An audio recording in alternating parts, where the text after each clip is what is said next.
Union of states అనేది ఇప్పుడే కాదు 2-3 ఇయర్స్ నుంచి అంటూనే ఉన్నారు రాహుల్ గాంధీ. సో దీని వెనకాల ఒక పొలిటికల్ ఎజెండా ఏముండి ఉండొచ్చు? దేశానికి విపరీతమైన నష్టం చేసేవాడు అని మాత్రం ఈ అమెరికా పర్యటనతోటి రాహుల్ గాంధీ నిర్ధారించారు. రాహుల్ గాంధీ ప్రాబ్లం ఏంటంటే అండి, రాహుల్ గాంధీ కాంగ్రెస్ నే విమర్శిస్తుంటాడు ఆయన వ్యాఖ్యల్ని సరిగ్గా అబ్జర్వ్ చేస్తే. 100 రూపాయలు ఖర్చు పెడితే 10 పైసలే వాళ్ళ దగ్గర చేరుతున్నాయి. అలాగే దళితులు అయితే 100 రూపాయలు ఖర్చు పెడితే దాంట్లో వాళ్ళు 5 రూపాయలే చేరుతున్నాయి అని అన్నారు. పిచ్చోడి చేతిలో రాయి అన్నట్టుగా ఆయనకు ఎవడిస్తున్నాడో స్క్రిప్ట్ తెలియదు కానీ ఆయన ఏ ప్రశ్నకు సరైన సమాధానం చెప్పలేదు. ఇల్హాన్ ఉమర్ ని కలిశాడు రాహుల్ గాంధీ అని అంటే అంతకంటే దరిద్రం ఇంకేమైనా ఉందా? నీ దేశాన్ని వ్యతిరేకిస్తున్నటువంటి వ్యక్తిని నువ్వు ఎలా కలుస్తావు ఒక ప్రతిపక్ష నాయకుడిగా? భారతదేశంలో సిక్కులని కూడా వాళ్ళ పగిడి వేసుకొని లేకపోతే వాళ్ళు కడా వేసుకొని కూడా గురుద్వారాలకు వెళ్ళడానికి కూడా అవకాశం లేదన్నట్టు అన్నారు. తీవ్రవాదాన్ని పెంచింది ఎవరు? కాంగ్రెస్ పార్టీ కదా. బింద్రన్ వాలేని కావాలని వెనక నుంచి క్రియేట్ చేసిందే ఇందిరాగాంధీ అని. నమస్తే and welcome to Samvad. Rahul Gandhi US టూర్లో ఉన్నారు. ఆ టూర్ కూడా భారత్కి యుఎస్కి మధ్యలో బంధాలని పెంచాలి అనే ఉద్దేశంతో వెళ్ళారని ఆయన అంటున్నారు. కానీ అక్కడ రకరకాల సభలలో వేదికలలో చాలా రాజకీయ స్టేట్మెంట్లు ఇస్తున్నారు. ఆ స్టేట్మెంట్ డైరెక్ట్గా భారత్ మీద కూడా ఇంపాక్ట్ అయ్యేటటువంటి స్టేట్మెంట్స్ ఇస్తున్నారు. సో దీని మీద చర్చించడానికి ఇవాళ మనతో పాటు యాజ్ యూజువల్ ఉన్నారు సాయికృష్ణ గారు. నమస్తే అండి. నమస్తే అండి. సో మీరు చూస్తుంటారు రకరకాల డిస్కషన్స్ జరుగుతున్నాయి. దాంట్లో కొన్ని మీమ్ ఫార్మాట్లో అవుతున్నాయి, కొన్ని ఏమో సీరియస్గా కొంతమంది కన్సిడర్ చేసుకుంటున్నారు. బీజేపీ ప్రభుత్వం నుంచి కూడా చాలా స్ట్రాంగ్ రియాక్షన్స్ రెస్పాన్సెస్ వస్తున్నాయి. దాంట్లో ఇవాళ డిస్కషన్ కొన్ని పాయింట్స్ కవర్ చేద్దాం. ఆయన మాట్లాడేవి ఎన్నో ఉన్నా కూడా దాంట్లో ఒక మేజర్ పాయింట్ నా అభిప్రాయంలో ఒకటి, ఆయన భారత్ని కంటిన్యూస్గా ఒకటి యూనియన్ ఆఫ్ స్టేట్స్ అంటారు. ఆఫ్ కోర్స్ మన కాన్స్టిట్యూషన్ కూడా ఉంది, India that is Bharat is a union of states.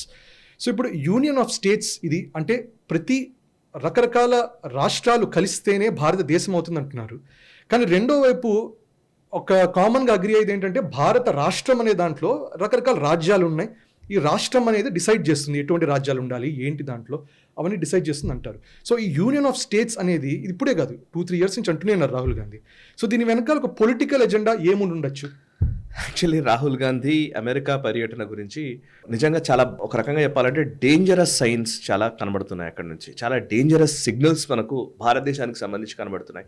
Is no more పప్పు అని శ్యామ్ పిట్రోడా ఒక స్పీచ్లో అంటున్నాడు అనమాట. పప్పు కాదు రాహుల్ గాంధీ అని చెప్తున్నాడు. యాక్చువల్లీ పప్పు అని చాలా మంది ఇక్కడ గేలి చేసేవాళ్ళు, హేళన చేసేవాళ్ళు ఉండవచ్చు. కానీ నిజంగా ఆయన పప్పు అంటే ఆయన తెలివితేటలు ఉన్నవాడా కాదా ఈ చర్చలోకి మనం వెళ్లాల్సిన అవసరం లేదు. కానీ దేశానికి విపరీతమైన నష్టం చేసేవాడు అని మాత్రం ఈ అమెరికా పర్యటనతోటి రాహుల్ గాంధీ నిర్ధారించారు. అది నా ఒపీనియన్. ఇది యాక్చువల్లీ నేను చాలా బ్లంట్గానే చెప్తున్నాను. Actually basically union of states గురించి మాట్లాడినప్పుడు కానీ నేను చాలా సింపుల్గా భారత్ అనేది రాష్ట్రాలన్నీ కలిసి ఒక సమాహారంగా ఏర్పడి దేశంగా ఏర్పడ్డాయి అనేది రాహుల్ గాంధీ ఆలోచన. సరే, సర్దార్ పటేల్ గారు 500 పైచిలుకు సంస్థానాలను ఒక దగ్గరికి తీసుకొచ్చి భారతదేశాన్ని ఏర్పరిచారు. అందుకే యూనియన్ ఆఫ్ ఇండియా అని కూడా మనం అంటాం. గవర్నమెంట్ కి సంబంధించి మాట్లాడండి యూనియన్ గవర్నమెంట్ అని కూడా మనం అంటాం జనరల్గానే. ఇది కాన్స్టిట్యూషన్ పరంగా చూస్తే, టర్మినాలజీ పరంగా చూస్తే అది కరెక్టే. కానీ ఆయన ఉద్దేశం రాంగ్గా ఉంది. అది ప్రాబ్లం ఇక్కడ. అంటే ఉద్దేశమే రాంగ్. ఎందుకంటే రాష్ట్రాలు విడిపోవాలని అనుకునే విధంగా ఒక రాష్ట్రాల హక్కుల్ని ప్రేరేపిస్తూ అసలు ఒక అస్థిరతని భారతదేశంలో కలిగించాలనే ఒక దురుద్దేశం అయితే స్పష్టంగా కనబడుతుంది. అందుకే ఆయన పదే ఆ మాట మాట్లాడుతుంది. అంటే అట్లా అనడం వల్ల ఇప్పుడు లెట్సే రేపు ఒక రాష్ట్రంలో ఉండే వాళ్ళు మాకు ఈ దేశంతో సంబంధం లేదు అన్నట్టు కొంతమంది నార్త్ ఈస్ట్లో అంటారు. అప్పుడప్పుడు తమిళనాడు కూడా కొంతమంది సెపరేట్ ఎలిమెంట్స్, ఖాళిస్తానీ వాళ్ళు, అవును, వీళ్ళంతా కూడా అనేదానికి ఇప్పుడు ఇది ఒక అమ్యునిషన్ లాగా, ఒక వెపన్ లాగా తయారవుతుంది. మేము యూనియనే కదా, మేము పర్మిషన్ ఇచ్చాం. మీరు చూస్తున్నారు కదా, ఇండియా అలయన్స్ లో ఉన్న పార్టీలే తమిళనాడు నుంచి డిఎంకే పార్టీ ఇండియా అలయన్స్ లో భాగస్వామి, రైట్? బీహార్ నుంచి ఆర్జేడీ ఉంది కదా. బీహారీలు ఇక్కడికి వచ్చి గోల్గప్పాలు పెట్టుకుంటారు, వాళ్ళు పానీపూరి అమ్ముకునే వాళ్ళు, వాళ్ళు చదువుకోలేదు, ఏం చేయలేదు అని చెప్పేసి స్టాలిన్ వీళ్ళందరూ మంత్రులు మాట్లాడుతున్నారు కదా. తమిళనాడులో కొట్టారు కూడా, కొంతమంది కొట్టారు కూడా కదా. బీహార్ కి తమిళనాడుకి గొడవ, మహారాష్ట్రకి గుజరాత్ కి గొడవ, ఇప్పుడు కర్ణాటకలో మొదలైంది కావేరీ గొడవ. ఇవన్నీ గొడవలు ఎవరి హయాంలో వచ్చాయి? అసలు కావేరీ జలాల కోసం కొట్లాటలు మొదలైంది ఎప్పుడు? ఒక రాష్ట్రానికి ఇంకో రాష్ట్రానికి పడకుండా ఒక దారుణమైన స్థితిని కల్పించింది ఎవరు? అసలు రాష్ట్రాలు కొత్తగా ఏర్పడాలన్న భావన అసలు ఎవరి హయాంలో మొదలైంది? లిటరల్గా ఆలోచించి చూస్తే మనకు అర్థమవుతుంది. అండ్ ఇంకోటి, ఇప్పుడు యూనియన్ ఆఫ్ స్టేట్స్ అంటే స్టేట్స్ రాష్ట్రాలకి హక్కులు ఉన్నాయన్న మాటని ఒకవేళ రాహుల్ గాంధీ చెప్పింది అయితే కనుక, అంటే రాహుల్ గాంధీ ప్రాబ్లం ఏంటంటే అండి, రాహుల్ గాంధీ కాంగ్రెస్ నే విమర్శిస్తుంటాడు. ఆయన ఆ వ్యాఖ్యల్ని సరిగ్గా అబ్జర్వ్ చేస్తే, ఆయన వ్యాఖ్యల్ని చూస్తే కాంగ్రెస్ గతంలో చేసిన మాటలన్నీ కూడా ఆయన రివర్స్ చేసేసి గొప్పగా మాట్లాడుతున్నట్టు కనబడుతుంది. యూనియన్ ఆఫ్ స్టేట్స్ అంటే నంబూత్రిపాద్ మొట్టమొదటి కమ్యూనిస్టు ప్రభుత్వం కేరళలో ఏర్పడింది జవహర్లాల్ నెహ్రూ గారు ఉన్నప్పుడు. నంబూద్రిపాద్ ప్రభుత్వం ప్రజాస్వామికంగా ఏర్పడిన ప్రభుత్వాన్ని కూల్చింది ఎవరు? రాష్ట్రపతి పాలన పెట్టింది ఎవరు? అసలు రాష్ట్రపతి పాలన ఇప్పటి వరకు రాష్ట్రాల హక్కుల్ని కాలరాస్తూ ఎన్నిసార్లు పెట్టారు? జస్టిస్ బొమ్మాయి కేసు దగ్గర నుంచి ఎన్ని కేసులు కేంద్రం ఆధిపత్యం చెలాయిస్తుందని మొదలైనాయి. ఈ రోజు వరకు చూస్తే అప్పటి నుంచి ఇప్పుడు రామ్లాల్ అనే ఒక గవర్నర్ని పెట్టి ఎన్టీ రామారావు గారు ప్రజల ఆశీర్వాదంతో ముఖ్యమంత్రి అయితే ఆయనను దొడ్డిదారిన పక్క జరిపించి గవర్నర్ అధికారాలని వాడుకొని ఒక ఇన్స్టెబిలిటీని ఇక్కడ క్రియేట్ చేసింది ఎవరు? ఆంధ్రప్రదేశ్ లో. మనకు మర్చిపోలేదు ఏం లేదు, ఇక్కడ అంతా మొన్న జరిగినాయి కదా. అంటే మీరు ఆ స్టేట్మెంట్ అంటే ఒక ఇంట్రెస్టింగ్. ఇట్లాగే యూఎస్ లో కూడా మొన్న ఏమన్నారంటే రిజర్వేషన్స్ టాపిక్ కూడా వచ్చినప్పుడు ఆయన ఏమన్నారంటే దేశంలో ఉండే ఈ వనవాసులకి వెళ్ళేది ఒక 100 రూపాయలు ఖర్చు పెడితే 5 పైసల దాకానే చేరుతున్నాయి, 10 పైసలే వాళ్ళ దగ్గర చేరుతున్నాయి. అలాగే దళితులు అయితే 100 రూపాయలు ఖర్చు పెడితే దాంట్లో వాళ్ళు 5 రూపాయలే చేరుతున్నాయి అని అన్నారు. ఇదేమంటే రాజీవ్ గాంధీ కూడా అప్పట్లో 80s లో రాజీవ్ గాంధీ అన్నమాటనే అది. రాజీవ్ గాంధీ రూపాయలు 15 పైసలు. సో ఈయన అనేది ఏంటి ఎసెన్షియలీ రాజీవ్ గాంధీ చెప్పేది మళ్ళీ ఆయన ఎస్టాబ్లిష్ చేసినట్టు మళ్ళీ. సో మీరు అన్నట్టే కొంచెం ఒక చోట కాంగ్రెస్ ని విమర్శలు జరుగుతున్నట్టు అవుతున్నది. యాక్చువల్లీ రాహుల్ గాంధీకి నిజానికి చెప్తున్నాను కదా, పిచ్చోడి చేతిలో రాయి అన్నట్టుగా ఆయనకి ఎవడిస్తున్నాడో స్క్రిప్ట్ తెలియదు. కానీ నేను ఇప్పుడు కాదు సార్ ఇది మాట్లాడేది, నేను ఆయన ఇంతకుముందు ఒకసారి కలిశాను కూడా ఎడిటోరియల్ వేరే ఛానల్లో ఉన్నప్పుడు యాజ్ అన్ ఎడిటర్ ఆ ఛానల్ రిప్రజెంట్ చేస్తూ కలిసిన సందర్భంలో కూడా ఆయన ఏ ప్రశ్నకు సరైన సమాధానం చెప్పలేదు రాహుల్ గాంధీ. లిటరల్లీ ఆయన చెప్పే సమాధానాలు ఏవి అంటే, ఇక్కడ ప్రాబ్లం ఏంటంటే ఆయనకున్న సిస్టమ్ ఎకో సిస్టమ్ ని చాలా అద్భుతంగా ఫామ్ చేసుకున్నారు. ఆ ఎకో సిస్టమ్ ఆయనను నడుపుతోంది, ఆయనను లేపుతా ఉంది. ప్రతిసారి 20-30 ఏళ్ళకి వెళ్ళి రాహుల్ గాంధీని రీలాంచ్ చేస్తూ వస్తున్నారు. కానీ నిజానికి రాహుల్ గాంధీలో ఉన్న సబ్జెక్ట్ లెక్క వేసి చూస్తే జీరో. ఆయన కంటే నేను చెప్తున్నాను, చాలా క్లియర్ చెప్తున్నాను, రాహుల్ గాంధీ కంటే 200 రెట్లు రేవంత్ రెడ్డి సూపర్, 200 రెట్లు ఉత్తమ్ కుమార్ రెడ్డి సూపర్, 200 రెట్లు ఇక్కడ ఉన్న ఏ కాంగ్రెస్ నాయకుడిని తీసుకున్నా సరే, తులసిరెడ్డి కావచ్చు లేకపోతే ఏ నాయకుడిని తీసుకున్నా సరే కాంగ్రెస్ లో అద్భుతంగా కనబడతారు. నేను 100% ష్యూర్. ప్రాబ్లం ఏంటంటే ఆయన ఆ కుటుంబంలో పుట్టాడు కాబట్టి ఆయన వీళ్ళు మోయక తప్పట్లేదేమో అని నా అభిప్రాయం. సరే అవన్నీ నేను పొలిటికల్ కామెంట్స్ కాదు, బట్ ఆయన చెప్పిన మాటల్లోనే రిజర్వేషన్స్ అన్నారు కదా. సో రిజర్వేషన్ లో ఆయన ఒక మాట అన్నారండి, బేసికల్లీ ఈ రోజు మీడియాలో అసలు దళితులు లేరు, లేదా ఆంటర్ప్రీనియర్స్ ఇండస్ట్రియలిస్ట్ లో లేరు, ఇంకో దాంట్లో లేరు, ఇవన్నీ లేరు. నేను అడిగేది అదే, రిజర్వేషన్స్ ఉన్నాయి కానీ రిజర్వేషన్ల ఫలాలు వాళ్ళకి అందట్లేదు, అందుకోసం ఇట్లా అయ్యారు అని చెప్తున్నారు కదా. ఇది ఎవరిది ప్రోగ్రెస్ రిపోర్ట్? 75 సంవత్సరాల స్వతంత్ర భారతంలో దళితులు మీడియాలోకి రాకుండా చేసింది ఎవరు? మీరు పెంచి పోషించిన జర్నలిస్టులే, మరి ఒప్పుకోండి అది. ఈ రాజ్దీప్ సర్దేశాయో, బర్ఖాదతో, శేఖర్ గుప్తానో, ప్రణయ్ రాయో, కరణ్ థాపరో, వీళ్ళే కదా మీ పక్కన ఉన్న వాళ్ళు, వీళ్ళంతా నీకు సపోర్ట్ ఉన్న వాళ్ళు, వీళ్ళే కదా మీడియా ఐకాన్స్. 40 ఏళ్లకెళ్ళి 50 ఏళ్లకెళ్ళి జర్నలిజం లో ఉన్న వాళ్ళంతా ఎవరు? 40 ఏళ్లకెళ్ళి ఉన్న లెఫ్ట్ జర్నలిస్టులు అందరూ కాంగ్రెస్ ని సపోర్ట్ చేసే వాళ్ళే కదా. మరి ఈ జర్నలిస్టులు దానికి బాధ్యత వహించాలి. ఇప్పటి వరకు ఒక దళితులు కూడా ఎడిటర్లు కాలేదు అని అంటే కనుక అంటే అది అక్కర్లేదు. మళ్ళీ ఈ మాట అనేస్తాడు, వదిలేస్తాడు దాన్ని అక్కడికి. ఇన్ఫాక్ట్ మీరు ఎంటర్‌ప్రెన్యూర్స్ ఇండస్ట్రీ నేను ఇప్పుడు ఇదే మీడియానికి రిప్రజెంట్ చేస్తున్నాను కదండి. ఇప్పుడు నిజంగానే మీడియాలో జర్నలిస్టులు దళితులు లేరు అని అంటే ఆ పాపం ఎవరిది అని అడుగుతున్నాను నేను. 70 ఏళ్లలో ఎవరిది ఆ పాపము? ఎవరు ఆ పొజిషన్స్ లో ఉన్న వాళ్ళు ఎవరు? వాళ్ళందరూ ఎవరికి సపోర్ట్ చేశారు? ఏ పార్టీతో ఉన్నారు వీళ్ళంతా? ఈ రోజు సీనియర్ జర్నలిస్టులుగా ఉన్న సింహభాగం 90% ఆఫ్ ద సీనియర్ జర్నలిస్టులు ఎవరికి సపోర్ట్ చేస్తున్నారు? కాంగ్రెస్ కి కాదా? అండ్ కాంగ్రెస్ పార్టీ ఈవెన్ ఇండస్ట్రియలిస్టుల పరంగా చూస్తే 75 సంవత్సరాల్లో ఇప్పుడు 10 సంవత్సరాలే మోదీ పరిపాలించింది, 5 సంవత్సరాల మధ్యలో వాజ్పేయి గారు పరిపాలించారు. మొత్తం మిగతా టైం అంతా కాంగ్రెస్ పార్టీ కదా అధికారంలో ఉంది. ఇన్ఫాక్ట్ ఎంటర్‌ప్రెన్యూర్షిప్ ఇండస్ట్రియలైజేషన్ అన్నా కూడా లైసెన్స్ పర్మిట్ రాజ్ పెట్టింది కూడా వాళ్ళ సైడ్. ఎవరు పెట్టారు లైసెన్స్ పర్మిట్ రాజ్? ఎవరికి లైసెన్స్ కి పర్మిట్ ఇవ్వాలనేది డెసిషన్ తీసుకునేది కాంగ్రెస్ సైడ్. ఇవాళ నువ్వు కొత్త మాటలు మాట్లాడుతూ ఉంటే కన్ఫ్యూజ్ చేయడం, అసలు బేసికల్లీ నువ్వు కన్ఫ్యూజన్ లో ఉన్నావు అనిపిస్తుంది నాకు.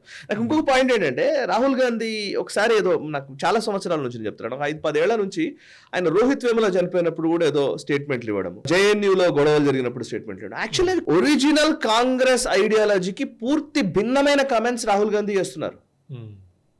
ఒరిజినల్ కాంగ్రెస్ ఐడియాలజీకి భిన్నమైనవి. మీకు అమెరికాకి వెళ్ళి ఆయన మాట్లాడుతున్న విధానం చేత కోపంగా మాట్లాడుతున్నాను నేను. అమెరికాకు వెళ్ళి ఒక ప్రతిపక్ష నేత మాట్లాడే విధానం ఇది కాదు. నిజానికి మీరు వెనక్కి చూస్తే వాజ్పేయి గారు ప్రతిపక్ష నాయకుడిగా ఉన్నప్పుడు, పివి నరసింహారావు గారు ప్రధానమంత్రిగా ఉన్నప్పుడు ఆయన యునైటెడ్ నేషన్స్ కి పంపించి మాట్లాడించారు. వాజ్పేయి గారు మాట్లాడిన విధానం అది.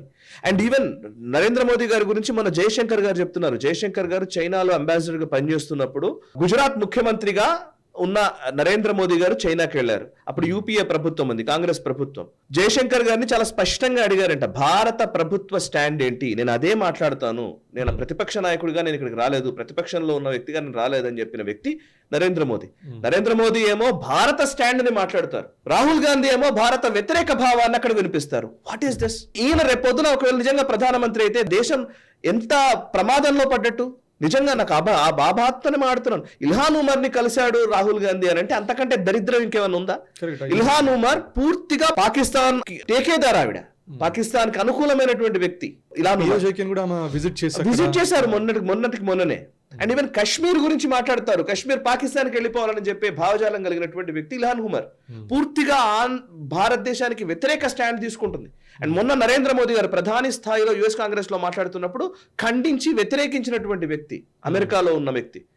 సో అట్లాంటి ఇల్హాన్ ఉమర్ ని నువ్వు ఎలా కలుస్తావు? నీ దేశ ప్రధానిని వ్యతిరేకిస్తున్నటువంటి వ్యక్తిని, అంటే నీ దేశాన్ని వ్యతిరేకిస్తున్నటువంటి వ్యక్తిని నువ్వు ఎలా కలుస్తావు ఒక ప్రతిపక్ష నాయకుడిగా? ఈ ప్రశ్న కాంగ్రెస్ వాళ్ళు అడగాలి అసలు. Actually this is very too much. ఇది నేను చాలా క్లియర్ గా చెప్తున్నా, టూ మచ్. అంటే ఇన్ఫాక్ట్ ఆయన ఒక అన్న స్టేట్మెంట్, భారతదేశంలో సిక్కులని కూడా వాళ్ళ పగిడి వేసుకొని లేకపోతే వాళ్ళు కడా వేసుకొని కూడా గురుద్వారాలకు వెళ్ళడానికి కూడా అవకాశం లేదన్నట్టు అన్నారు. ఇది 6 for Justice వాళ్ళు, ఖాళిస్తాన్ మూవ్మెంట్ వల్ల అవును నిజంగానే జరుగుతుంది, ఇది చాలా కరెక్ట్ గా చెప్పారని కూడా అన్నారు. అదే ఎగ్జాక్ట్లీ ఇప్పుడు మీరు చెప్పినట్టు పాకిస్తాన్ అనుకూలమైనటువంటి వ్యక్తిని కలుస్తారు, ఖలిస్తాన్ సపోర్టర్ ఈయన వ్యాఖ్యల్ని సమర్థిస్తారు. అంటే ఏంటి సార్, భారతదేశానికి ప్రతిపక్ష నాయకుడికి ఉన్న ఏంటిది ఇది?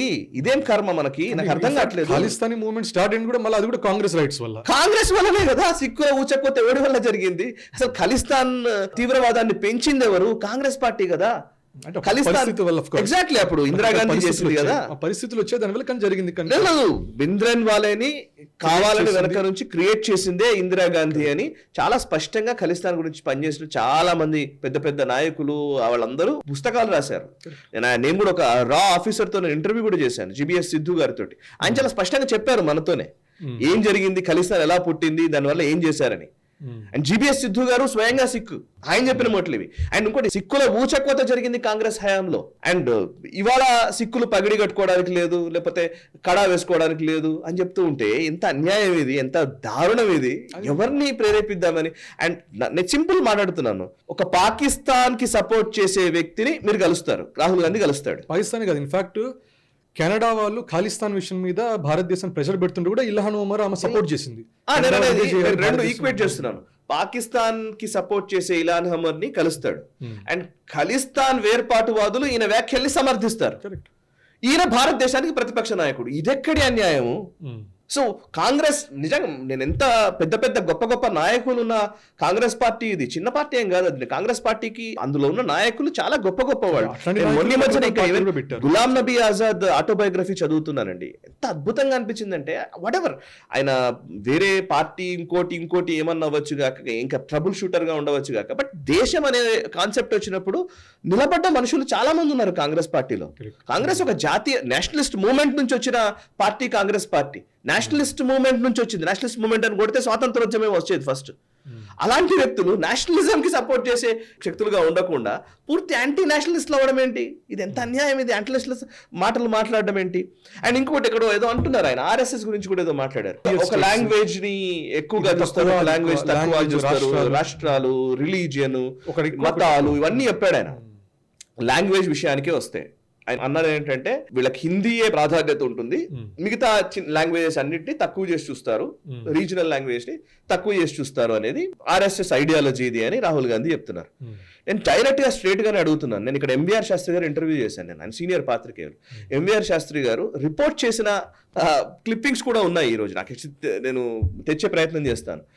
ఆయన ఇక్కడ మన ఆంధ్రప్రదేశ్ గురించే, ఆంధ్రప్రదేశ్ లో ముఖ్యమంత్రిగా ఉన్న అంజయ్య గారు, అప్పుడు అంజయ్య గారు ముఖ్యమంత్రిగా ఉండే, అంజయ్య గారికి ఇంగ్లీష్ రాదన్న కారణంతో, ఇంగ్లీష్ మాట్లాడలేడు, సాఫిస్టికేటెడ్ గా ఉండలేడు, సివిలైజ్డ్ మ్యాన్ కాదు అనే ఒక దృక్పథంతో రాజీవ్ గాంధీ ఆయనని హ్యూమిలియేట్ చేశాడు, అవమానించి అంజయ్యని ఎయిర్పోర్ట్ లో ఆయనని చాలా అగౌరవంగా ఆయనను బిహేవ్ చేసి ఆయన ఢిల్లీకి వెళ్ళిపోయి వెంటనే అంజయ్యని ముఖ్యమంత్రి పదవి నుంచి కూడా తీశాడు రాజీవ్ గాంధీ. అది కాంగ్రెస్ లో జరిగిన విషయం ఇది. అంటే ఒక లాంగ్వేజ్ అని అన్నారు కాబట్టి చెప్తున్నాను నేను. లాంగ్వేజ్ ని ఎవరు తక్కువ చేసి చూస్తారంటే, ఇది మీరు నేననే కాదు, ఏ సీనియర్ జర్నలిస్ట్ అడిగినా చెప్తారు. ఎంవీఆర్ శాస్త్రి గారు దాని మీద స్టోరీ రాశారు, బ్యానర్ ఐటమ్ అప్పుడు ఈనాడులో, నాకు తెలిసి ఇందిరా కుమారుడి విజయం పెట్టిదన సంథింగ్ అట్లాంటిది రాశారు ఆయన.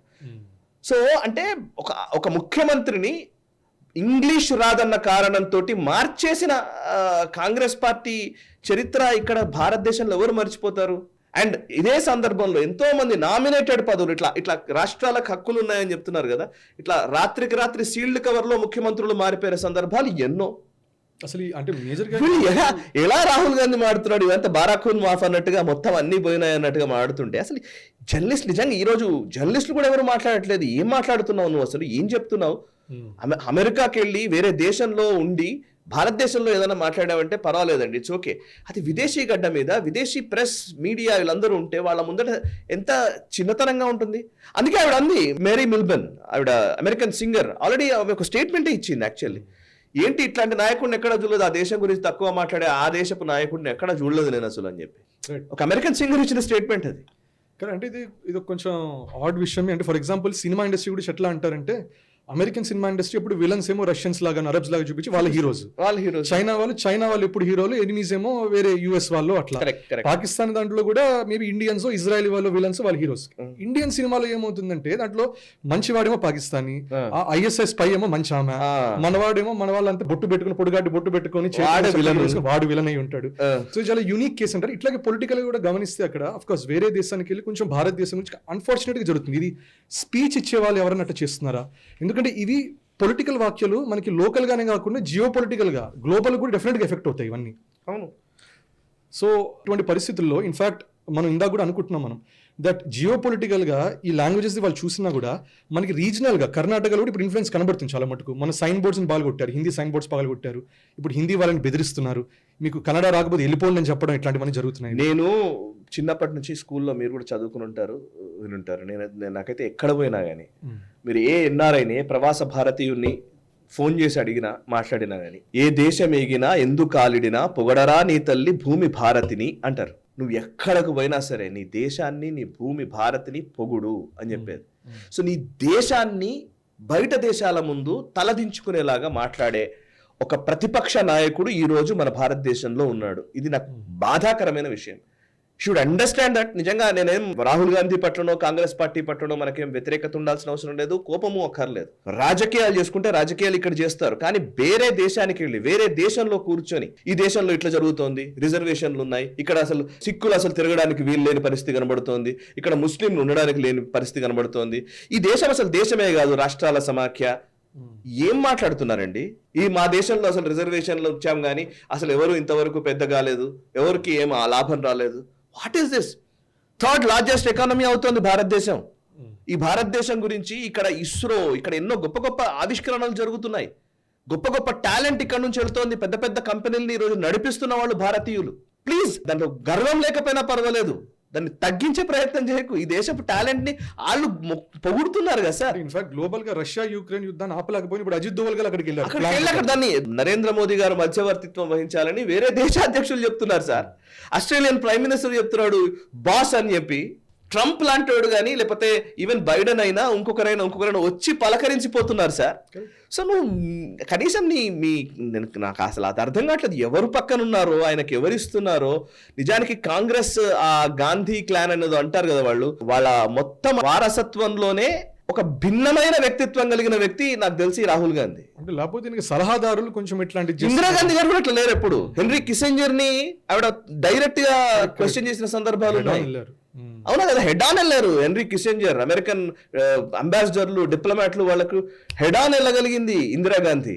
హెడ్ ఆన్ వెళ్ళగలిగిన ఒక వ్యక్తి ఇందిరాగాంధీ అప్పుడు కనిపించింది. బంగ్లాదేశ్ వార్ అప్పుడు ఉంది కదా. బట్ ఈయన ఎక్కడి నుంచి వచ్చాడు, ఏం మాట్లాడుతున్నాడు, what is he up to actually? నిజంగా కాంగ్రెస్ పార్టీ వాళ్ళని చూస్తుంటే బాగా అనిపిస్తుంది నాకు. వాళ్ళు ఎట్లా డిఫెండ్ చేసుకుంటారో ఇప్పుడు ఇది. అంటే ఇది ఇంపార్టెంట్ పాయింట్, ఇది ఎట్లా డిఫెండ్ చేసుకున్నారు. ఎందుకంటే ఇప్పుడు రీసెంట్ గానే రిజర్వేషన్స్ మీద 2024 ఎలక్షన్స్ అప్పుడు ఏమన్నారంటే బీజేపీ రిజర్వేషన్ తీసేస్తుంది అనేటటువంటి కన్సెప్ట్ ని పెట్టారు. బాగా వర్క్ అయింది నరేటివ్. సో ఇప్పుడు ఆయన యూఎస్కి వెళ్ళి మోస్ట్ లైక్లీ టైం వచ్చినప్పుడు రిజర్వేషన్స్ తీసేస్తామన్న మాట అన్నారు. అఫ్ కోర్స్ ఇప్పుడు మళ్ళీ రెక్టిఫై చేసుకున్నారు, కాదు కదా ఇప్పుడు తీయమని చెప్పి అట్లా అన్నారు. కానీ పొలిటికల్గా ఇప్పుడు మీరు చూస్తే భారతదేశంలో ఇప్పుడు మనకి హర్యానా ఎలక్షన్స్ ఉంది, జార్ఖండ్ ఎలక్షన్స్ ఉంది, మహారాష్ట్ర ఎలక్షన్స్ ఉంది. ఇవన్నీ ఇట్స్ గోన్ కమ్స్ జేఎన్కే కూడా ఎలక్షన్స్ ఉన్నాయి. ఇది బీజేపీ వాళ్ళు ఇప్పుడు అప్పట్లో వాళ్ళు ఎట్లా మోదీ అనేది రిజర్వేషన్ తీసేస్తారు అన్న మాట ఎట్లా వాళ్ళు చాలా ప్రొపగేట్ చేశారు, ఇప్పుడు బీజేపీ వాళ్ళు చేసే ఛాన్స్ ఉందా, లేకపోతే అది ఆపర్చునిటీ మిస్ అయ్యేటట్టుందా? యాక్చువల్లీ వీళ్ళు అసలు ఏం చేయలేదండి. నిజంగా బీజేపీ దగ్గర కూడా ప్రాబ్లమ్స్ ఉన్నాయి. వీళ్ళకి అసలు నిజంగా చెప్తున్నాను నేను, ఎంతసేపు వాళ్ళు అభివృద్ధి ఇంకోటి వీటి మీద దృష్టి పెట్టి వాళ్ళు ఏదో పోతున్నారు. ఆ సమస్య ఏంటంటే నరేంద్ర మోదీయో అమిత్ షానో వాళ్ళిద్దరే రిస్క్ టేకింగ్ ఎబిలిటీ ఉన్నవాళ్ళు, వాళ్ళిద్దరు మాత్రమే మొత్తం ఈ భారతీయ జనతా పార్టీ నడిపించాలనే ఒక భ్రమలో ఈ బీజేపీ కూడా ఉంది. సో అంటే నేను చాలా బ్లంట్గానే చెప్తున్నాను. బేసికల్లీ ఇప్పుడు మీరు అన్నారు కదా రిజర్వేషన్స్ అనే విషయం, అసలు రిజర్వేషన్లు తీసేస్తారట అనే ఒక స్టేట్మెంట్ని మార్ఫ్ చేసి అటు ఇటు వీడియోల్ని కలిపి అమిత్ షా వీడియోని వైరల్ చేసి మొన్నటి సార్వత్రిక ఎన్నికల్లో హిట్ అండ్ రన్ జాబ్ తోటి కొంత బయటపడ్డారు. ఇవాళ డైరెక్ట్గా రాహుల్ గాంధీ స్టేట్మెంట్ చదువుతాను. ఆయన ఇచ్చిన statement, "We will think of scrapping of reservations when India is a fair place and India is not a fair place. That way it is a problem." So ఇప్పుడు we will think of scrapping of reservations when India, అది రేపొద్దున India అందరికీ equal opportunities వచ్చిన రోజు మేము అది తీసేసే ప్రయత్నం చేస్తామని, అంటే తీసేస్తామన్న ఆలోచన చేస్తున్నావు కదా. ఇదివరకు ఒకసారి ఎప్పుడో మోహన్ జీ భగవత్ గారు ఒకసారి ఒక స్టేట్మెంట్ ఏదో రిజర్వేషన్లను ఒకసారి సమీక్షించుకోవాలేమో అని అన్నారు. ఆయన సమీక్షించుకోవాలన్నందుకు పెద్ద గొడవ జరిగింది. కేసీఆర్ గారు అయితే అసలు రాజ్యాంగం ఎందుకంటే రాజ్యాంగం తీసిపడేయాలి, అసలు రాజ్యాంగం ఉండకూడదు, అది తగలబెట్టేస్తానని అంబేద్కర్ గారు చెప్పారని కేసీఆర్ అన్నారు. ఒక్కరు మాట్లాడరు. అదే లేని రిజర్వేషన్ల గురించి ఎత్తేస్తారని బీజేపీకి ఆర్ఎస్ఎస్కి అంటగట్టేసి నాకు తెలిసి ఒక దశాబ్దాలుగా ఈ చర్చ నడుస్తుంది. ఆర్ఎస్ఎస్ బీజేపీ వాళ్ళు రిజర్వేషన్లు తీసేస్తారనే ఒక ప్రచారం అయితే చేసుకుంటూ వస్తారు. వాళ్ళు ప్రతిసారి డిఫెండింగ్, లేదండి అట్లేం చేయము, అదేం లేదు, అసలు మేము అనట్లేదు అని వీళ్ళు ఊరికే చెప్పుకుంటూ వస్తుంటారు. బట్ ఈరోజు రాహుల్ గాంధీ ఆ స్టేట్మెంట్ ఇచ్చినా సరే దాన్ని ఎవరు అసలు కనీసం ప్రజల్లోకి కూడా తీసుకెళ్ళట్లేదు. అన్నది కరెక్ట్. యాక్చువల్లీ అంటే వాళ్ళకి ప్రాబ్లం ఏంటంటే రాహుల్ గాంధీకి ఉన్న ఒకే ఒక బలము ఏంటి అనంటే ఆయనకున్న ఎకో సిస్టమ్. ఆ ఎకో సిస్టమ్ ఆయనని లేపుతోంది, నిలబెడుతోంది. ప్రతిసారి ఆయనకు ఆక్సిజన్ ఇచ్చి ఆయనకు పెట్రోల్ పోసి ఆయనను లేపి ఇలా నడిపిస్తున్నారు. సో పాపం రాహుల్ గాంధీ ఏంటంటే ఆయనకి ఏది తోచితే అది మాట్లాడుతున్నాడు, ఏది వస్తే అది మాట్లాడుతున్నాడు. ఆయనకు చదువుకున్నది సగం. సమస్య ఏంటంటే పాపం ఆయన పూర్తిగా కూడా చదువుకోలేదేమో నాకు అనిపిస్తుంది. యూనియన్ ఆఫ్ స్టేట్స్ ఏంటిది? యూనియన్ ఆఫ్ స్టేట్స్ మనం ఏం చేసాం ఇంతకుముందు గవర్నమెంట్లో ఉన్నప్పుడు? సో మన ముత్తాతలు, తాతలు, మన నానమ్మ వీళ్ళందరూ ఏం చేశారు, మన నాన్న ఏం చేశాడు? నెహ్రూ కూడా సోల్ ఆఫ్ ఇండియా అన్నప్పుడు ఒక విధంగా సివిలైజేషన్ స్టేట్ గురించి మాట్లాడారు. ప్రతి దాంట్లో నేను ఒకటే అనట్లేదు, అదొకటే కాదు. ఇప్పుడు ఆయన మాట్లాడిన 4 సబ్జెక్ట్స్, యూనియన్ ఆఫ్ స్టేట్స్, మీరు స్టేట్స్కి ఎంత ప్రాధాన్యతనిచ్చారు, రిజర్వేషన్స్ మీరు ఉన్నంతసేపు అసలు రిజర్వేషన్లు ఒకటన్నా సరిగ్గా అమలు చేశారా? అమలు చేస్తుంటే ఈరోజు ఎందుకు అప్లిఫ్ట్మెంట్ జరగలేదు? దళిత్ అప్లిఫ్ట్మెంట్ ఎందుకు ఎవరు చేయలేదు? 2, 3 లాస్ట్కి వస్తే ఇప్పుడు మీరు అంటున్నారు కదా ఈ లాంగ్వేజ్ అవి ఇవి వాళ్ళని తక్కువ చేస్తారు, వీళ్ళని తక్కువ చేస్తారు. ఎవరు తక్కువ చేసి చూశారు? అసలు ఈ అన్ని ప్రశ్నలకి సమాధానం కాంగ్రెస్ పార్టీ నాయకులు చెప్పాలి. దాన్ని ఎక్స్పోజ్ చేయడంలో బీజేపీ అసలు లేదు. అండ్ ఇంకోటి, రాహుల్ గాంధీ నేను అడిగేది ఒకటి, ఆయన ఏదన్నా మాట్లాడొచ్చు, ఆయనకి ఏది తోచితే అది మాట్లాడడం ఆయనకు అలవాటు అయిపోయింది. ఆయన హిట్ అండ్ రన్ చేస్తూనే ఉంటాడు. అది ఇక్కడ పర్వాలేదు. సమస్య ఏంటంటే భారతదేశంలో ఏ మాట్లాడినా పర్వాలేదు, విదేశీ గడ్డ మీదకి వెళ్ళి చేయడం అనేది తప్పు. అండ్ అమెరికన్ ఇంటర్వెన్షన్ ఆయన ఎక్స్పెక్ట్ చేస్తున్నాడు, అది ఇంకా తప్పు. అమెరికాలో కలుస్తున్న వ్యక్తులు కానీ అక్కడ ఆయన అమెరికన్ ఇంటర్వెన్షన్ భారతదేశంలో ఉండాలని కోరుకుంటున్నట్టు కనబడుతుంది చూసారా, అది డేంజరస్ సైన్. సో దాన్ని మనం ఖండించాలి, దాన్ని మనం ఎక్స్పోజ్ చేయాలి. బేసికల్గా ఇంట్లో కూడా ఒక అన్నదమ్ముల మధ్యలో చిన్న ఏమన్నా భేదాలు ఉన్నా, డిఫరెన్సెస్ ఏమన్నా ఉన్నా కూడా వాళ్ళు ఇంటి లోపలి సర్దుకోవాలి, కానీ ఇంటి బయటకు వెళ్ళి మా అన్న ఇది చేశాడు, మా తమ్ముడు ఇది చేశాడు, అక్క చేశాడు. మహాభారతంలో ఉంటుందండి, నేను ఇదివరకు సార్ చెప్పాను. యాక్చువల్లీ మహాభారతంలో ఉంటుందండి, గంధర్వులు కౌరవుల్ని విపరీతంగా ఓడించేసినప్పుడు కర్ణుడు వీళ్ళందరూ పలాయనం చిత్తగిస్తారు. అప్పుడు దుర్యోధనుడు వీళ్ళందరూ ఉంటే వీళ్ళందరినీ బందీలుగా చేస్తారు గంధర్వులు ఓ రోజు. అంటే గంధర్వులు అంటే ఎందుకు వచ్చారంటే వీళ్ళు అడవికి చూడడానికి వస్తారు. అడవిలో వనవాసంలో ఉన్న పాండవుల కష్టాలు చూసి ఎంజాయ్ చేద్దామని, వాళ్ళని చూసి మనం నవ్వుకుందామనే ఉద్దేశంతో కౌరవులు ఒక దుర్బుద్ధితో వస్తారు అడవికి. వచ్చినప్పుడు గంధర్వులు వీళ్ళని చెల్లా చదురు చేస్తారు, ఓడిస్తారు ఘోరంగా.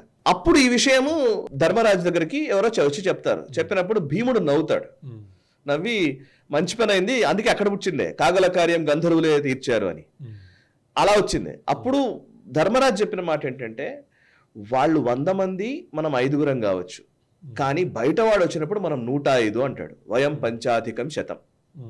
సో వాళ్ళు బయట వాడు వచ్చినప్పుడు మనం 105 మనం వెళ్దాం పదా అని చెప్పి తీసుకెళ్లి అర్జునుడితోటి అక్కడ వాళ్ళతోటి చేసి మళ్ళీ తర్వాత విడిపిస్తారు. అర్జునుడే దుర్యోధనుడిని వీళ్ళని విడిపించింది. కరెక్ట్. సో వయం పంచాధికం శతం, మనము 105, మనం ఇక్కడ మనం 5గురము, వాళ్ళు 100 మంది ఇక్కడ ఉండవచ్చు కావచ్చు. ఇక్కడ కాంగ్రెస్, బీజేపీ, కమ్యూనిస్టులు ఇంకోటి ఉండవచ్చు కాక. బట్ బయట దేశానికి వెళ్ళినప్పుడు మనం భారతీయులము, మన భారత ఐడెంటిటీ, ఈ స్పిరిట్ని కలిగి ఉండాలా? లేకపోతే బయటకు వెళ్ళి మమ్మల్ని వాళ్ళు ఇట్లా చేస్తున్నారు, ఇట్లాంటిదే. మణిశంకర్ అయ్యర్ ఇట్లాగే మాట్లాడు. పాకిస్తాన్ వెళ్ళి నరేంద్ర మోదీని ఎలిమినేట్ చేయండి అని చెప్పాడు ఒక పాకిస్తాన్ యూనివర్సిటీలో, మణిశంకర్ అయ్యర్. కరెక్ట్. సో మరి అదే భావజాలం వీళ్ళు కంటిన్యూ చేస్తారు అంతే. వీళ్ళకి ఏముంటుంది, ఇంకా మణిశంకర్ అయ్యారే కదా వీళ్ళకి, మణిశంకర్ అయ్యారు, శామ్ పిట్రోడా, సో ఇట్లాంటి వాళ్ళే కదా, కపిల్ సిబ్బల్. సో బేసికలీ నిజానికి నేషనలిస్టులు కాంగ్రెస్ పార్టీలో బోలెడంత మంది ఉన్నారు. వాళ్ళెవ్వరి ఆలోచనల్ని పరిగణలోకి తీసుకోకుండా రాహుల్ గాంధీ ఇలాంటి మాటలే మాడతాడు. సో ఎంత యూనియన్ ఆఫ్ స్టేట్స్ అయినా end of the day union of people కూడా అవ్వాలి, ప్రజలందరూ కూడా ఒకటిగా ఉండాలి. అంతేగాని విదేశాలకు వెళ్ళి మన గురించి మనం చెడుగా చెప్పుకోవడం అనేది అవాయిడ్ చేయాలి. Right. So thank you so much అండి సాయి కృష్ణ గారు. Thank you. Excellent discussion today. Thank you. వినాలి కదా వాళ్ళ చర్చ. సో దీని మీద మీ అభిప్రాయాలు ఏంటి కమెంట్ చేయండి. మళ్ళా కలుసుకుందాం. నమస్తే అండ్ జై హింద్. ఈ వీడియో మీకు నచ్చినట్టయితే లైక్ చేయండి, 10 మందికి షేర్ చేయండి. అలాగే కామెంట్ల రూపంలో మీ అభిప్రాయాలను మాతో పంచుకోండి. Nationalist hub group of channels ను సబ్స్క్రైబ్ చేసుకుని తెలుగునాట జాతీయవాద జర్నలిజాన్ని ప్రోత్సహించండి. ఈ వీడియో కింద ఉన్న బెల్ ఐకాన్ పై క్లిక్ చేయడం మర్చిపోవద్దు.